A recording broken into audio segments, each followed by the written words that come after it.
getting questions answered at the beginning, I was a bit flummoxed because I didn't know who to go to, but the minute that we had that Spinal Trust team there, piece of cake. Walk down the corridor, see them, question answered, or put on to someone even more knowledgeable to answer the question.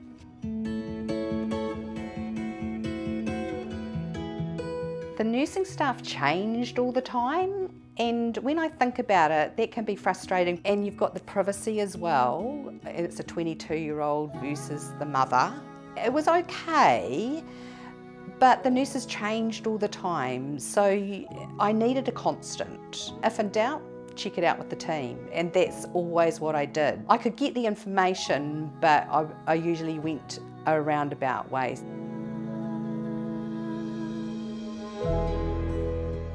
Yes, and it was probably after having guidance from the team as to how to go about that. Like there's ward rounds twice a week, and I had to find someone to ask to know when the ward round was there. Could I be there? Could I hover? How could I talk to the doctor? So again, that was guidance from the team that made that happen. So yes, it was easy in the end once I had the right guidance on how to go about it. As a parent, I probably didn't really feel as involved in his rehab, and that's difficult. If you've got a 15-year-old child, it would be very different, I think, but a 22-year-old is responsible for their own body and their own progress, so I kind of felt a little bit lost there, and you do have to rely on your child to feed you back. But I used to go to quite a lot of physio sessions, so I used to extricate information from those sessions and to answer my queries, and if they weren't answered, then again the Spinal Trust team would.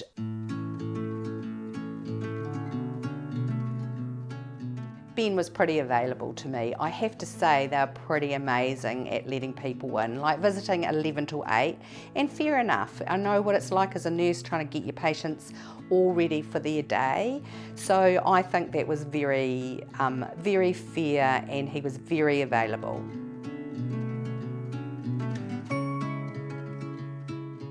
I'm not a big city girl, but we discovered the buses, and they are amazing. There's the bus stop right outside the Spinal Unit.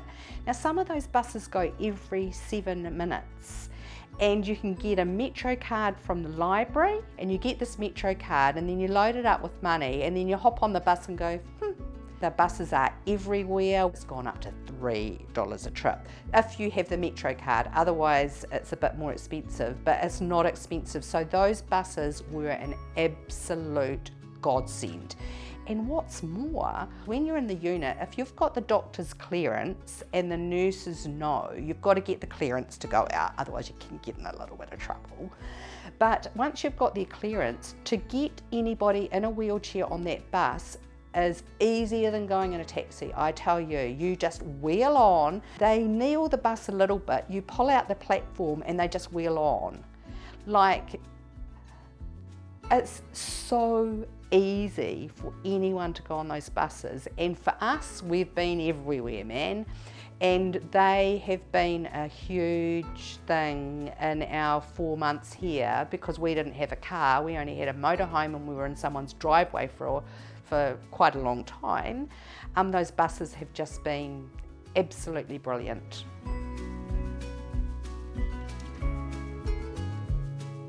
The accommodation is a challenge for many, and obviously there's only so many units, and that probably was the thing that made me go to Burwood to check it out in the first place. Thank goodness, because it gave me so much more than that. Thankfully, we were actually down here on holiday from the North Island, so we had our motorhome. So we actually parked in someone's driveway for a while and then found an alternative where we could go in and use a shower and things. But for my son's girlfriend, we had to find someone for her and her dogs, and it was word of mouth, and she actually kind of got a temporary flatting situation, which was fantastic, fairly close to her, and we got her car down here. But what I'd say to people is use Facebook, use friends, ask, because there's probably people around here who would even accept a boarding situation near enough that you could just board in their house or use their room,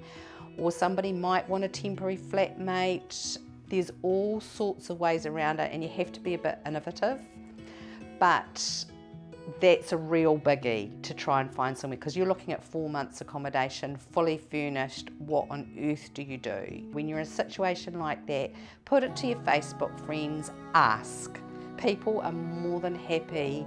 They feel so useless at being able to know what they can do for you, but just a little bit of support, or the word of mouth, or hey, I know a friend of a friend and I know that they're a bit lonely and they wouldn't mind having a boarder for, could be your answer.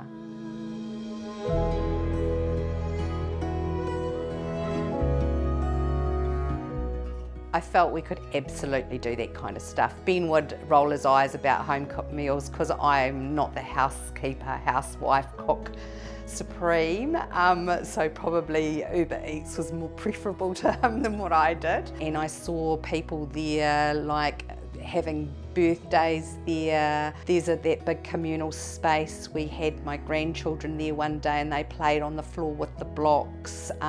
The environment is amazing for that, the indoor and outdoor, and there's all that little playground there as well. So the availability to have special celebrations and that kind of thing, the staff were very, very open to all that kind of thing. Even the dogs, I know there's a bit of a dog policy, and fair enough, you know, you can't have them in the living areas and that kind of thing. So there is that dog policy, but they're an important part of people's family and they can help with the healing. So if you've got a pet, I found them quite amazing.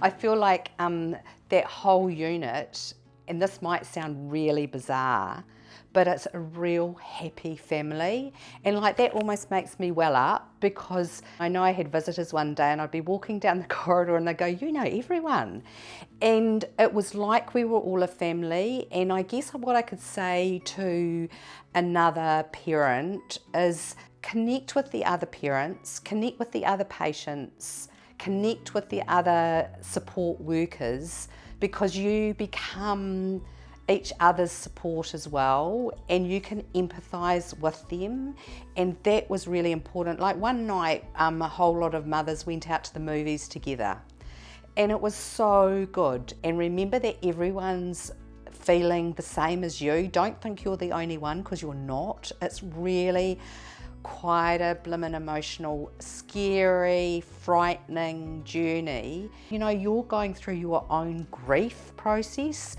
and when you go through a grief process, some of the most important healing things are talking to people who have also been there, and they can just relate to you and you can relate to them. And if you open up a little bit, you realise you're not the only one having these feelings, and it's actually really normal. And if I'm having a panic attack at home thinking, my baby, my 22-year-old baby, you know, what's happening, I can just ring them, because they're my friends. You know, I feel quite sad at leaving here and leaving these beautiful people who have made this experience, oh, it's weird to say, like quite a positive experience.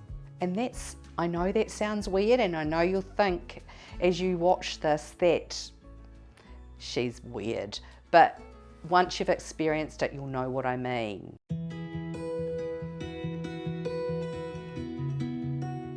Oh, from the beginning to now, the journey's been absolutely huge, and I leave with so much hope, because the team have given me hope, and they've shown me what you can do, and they've told me, you know, some of them have had children. They'll often tell me about their weekends and what they did, and they changed the wheel on their car, and they did this, and they tidied this up, and, you know, and yeah, there's total hope.